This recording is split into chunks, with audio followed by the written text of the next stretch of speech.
We are back to kick off episode 3 of the How to Vibe Code series. In this episode, we're going to do a bit of project hygiene. Now, what does that mean? So when I've been looking through the repo, some of the things that have been generated when we span up the app and when we first set up the authentication and connected the database just isn't up to scratch. The reason that we're going to do this now at the start of the app is because we want the agent, as we continue to build out the app, to reference the code that we've already got. And if the code that we've already got is not up to scratch, or in some cases it's just plain shit, we're going to continue to generate shit. So we'll get the code base that we have right now up to scratch and to a point where we're happy with it and where the AI will continue to build and use those files as references. So let's jump in. I'll show you the things that I like, things that I don't like, and then we'll let the AI rip and get it fixed up. All right. So this is obviously the agent. Now this is obviously the agent window, but it's going to be easier for us to inspect the code if we go into the editor window. Okay. All right, we've got the code open. We did go through this in the last episode, but we will just quickly have a look through now, and I'll just see if there's anything that I can pick up on now that I know that I won't like. I know that there's something in the routers that I don't like, so if we go there first, if I can find my way there. So first thing, these are types which help us define the values that we expect. I think these should be in a separate file, not within this file, so they get like kind of lost. What if we want to use them across multiple files? So we'll keep these in a types folder so that they're out of here.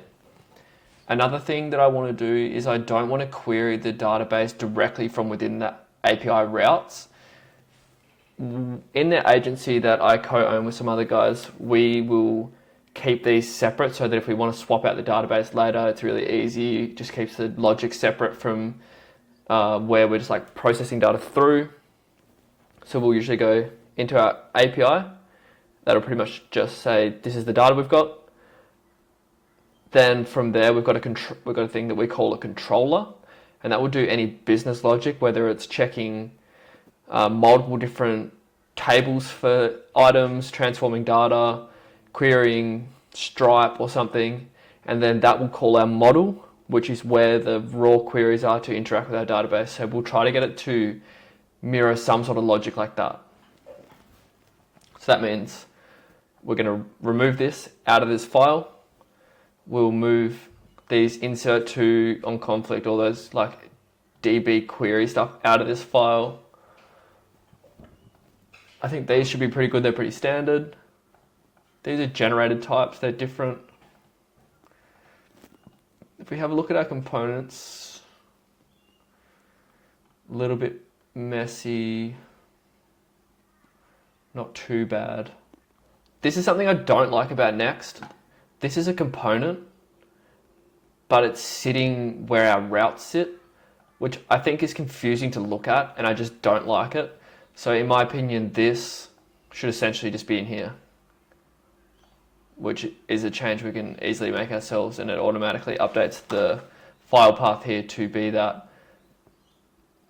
The way that the Next.js works is it only renders things that are called pages and the dynamic file naming syntax as well. But yeah, I just like to keep this clean and keep things separated. Some people co-locate components, so they put components with the route they're specific to. But I just find it gets messy, and then you got all these folders and files everywhere. So we'll keep all of our components in here. And typically I would also create a folder there. Create like a category folder of like auth. Then that would live in there. Then within that, we would have a generic index. And then we would export everything from here. So then this just imports like this. Maybe that, which is just a lot cleaner, I feel. Again, this is all just project hygiene stuff. You don't have to do any of this. Something that we will also do in my agency is add spaces between code blocks, which you can see I've already done in this one, but I believe other ones like this one don't have spaces. It just makes the code easier to read if you're going to read the code, which I will because I'm a developer and I can read code. But if you're not, you don't really have to worry about that step.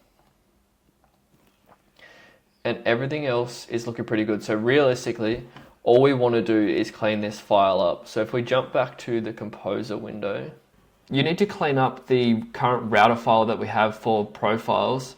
I want to make sure that everything is correctly separated. That would mean that types live in a specific types folder under a category like profile.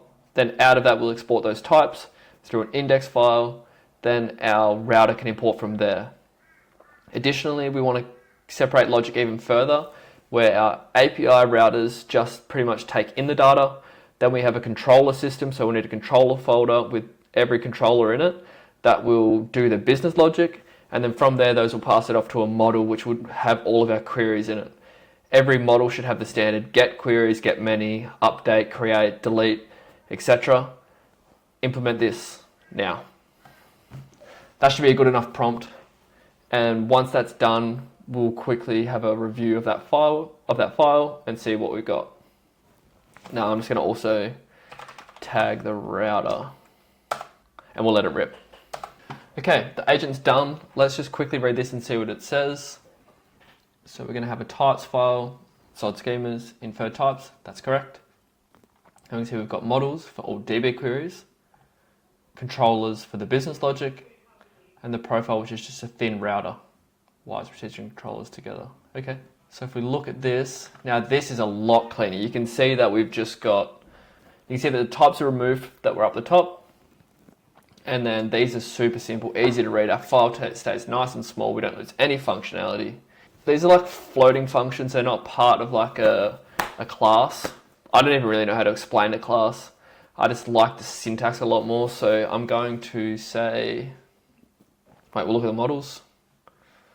They're the same as well. We essentially want there to be like a, like this. I believe it's abstract. And then export them out of there. So we'll look at the types quickly. Profile types. There's nothing wrong with this, but how I would do this this is again, doesn't matter. It's just to keep things organized, is I would decorate it with a Z at the end to say that this is a ZOD type file. I would drag this out into here and delete that. And then this is just exporting like that. So then whenever it's used, it's just like that from types. Nice and clean. I would do the same with the controllers. Delete that. Add index.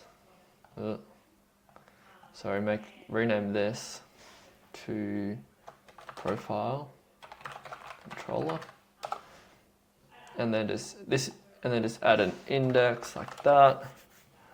You're just going to export everything from profile controller, and just again, same with the model. And okay, so now I said that I'd prefer it as a class, so now that we've organized those files ourselves, we are getting a lot closer. We will just say that we need to use a class style structure for the controllers and models. Implement this. And then once we're done with this, we should be pretty close to having our files nice and organized. And then I'm going to experiment with creating cursor rules to make sure that whenever we build anything, it's going to follow this. Then that means that we can just vibe code the house down and we've got everything we want as we expect it, and everything should work a lot more nicely. Okay, so it wasn't generating what I wanted, and I pasted in some code from another project that I work on. I didn't want to reveal that code, but essentially I pasted in examples of what I expect it to look like in here. From there, it had a lot more context, and we have now got exactly what I expected. So now when it calls the profile controller, it's profile controller and then accesses the function within of that file. This makes it just nice and clean. You always know that this is calling the profile controller and it's calling the function within that. So you can come over here. We've got our class at the top, and then throughout that we have all of our functions here, and then from there it calls the model, which are the queries directly to the database. Very clean, everything's nice and separate. We should never have any issues knowing where things need to live throughout the life cycle of an API call, and everything stays nice and neat. The final thing that I think that we should do is create a cursor rule. I've only really worked with Claude skills and Claude rules, so I'm just going to ask cursor, how do we do this? So essentially I'm just saying, how can we make sure that every time you generate something, you follow this syntax? Let's see what it says. All right, we've got our cursor rule created. Let's go and check it out. It lives directly in the repo. So 3-layer pattern, model controller router, correct. Lays out the syntax, talks about exports from the main index file, very nice. The other thing that I want to add, just nice to have, is to make sure that it separates the code, how I said, leaving blank spaces. And then, did it say? Then there are just a couple other things to add to the cursor rule. I want to make sure that sibling code blocks within the front-end React is separated by a blank line. I also want to make sure that components are never stored or never co-located with the route they're used in. They should always live in the components folder, and then ideally within a category folder like auth components live with auth components, profile components live with profile components. Then similar to the backend, how we have the barrel exports, we want to do that with the types as well, and they are always to be named .z.ts so that we know that it's a Zod type file. Once we have this sort of base set up, we won't really ever open the editor window, and if you're feeling overwhelmed by reading the code and not understanding some of the things that we're doing, that is 100% totally fine. Do not even stress about it for a second. I'm going to make this repo openly accessible to all of you, so when you are building your apps, you can either take this from the base level and strip out anything that I add that you don't need and then use it from there, or you can just copy and paste files into Cursor as you're building to say, this is how this should look and this is what I expect. But we'll have the foundation set up correctly, and then from there, we're just going to pretty much exclusively live in this Cursor Agents window. We're just going to worry about having a great time and building software. Sweet. Okay, we'll push this code. Fixture. Code tidy. And that pretty much concludes episode 3 of our Vibe to Codes. And that pretty much concludes episode 3 of How to Vibe Code. I just want to touch on a couple of things. If I am not making sense in any of these videos, or I'm not going deep enough on some things, or I'm going too deep on other things, comment it below.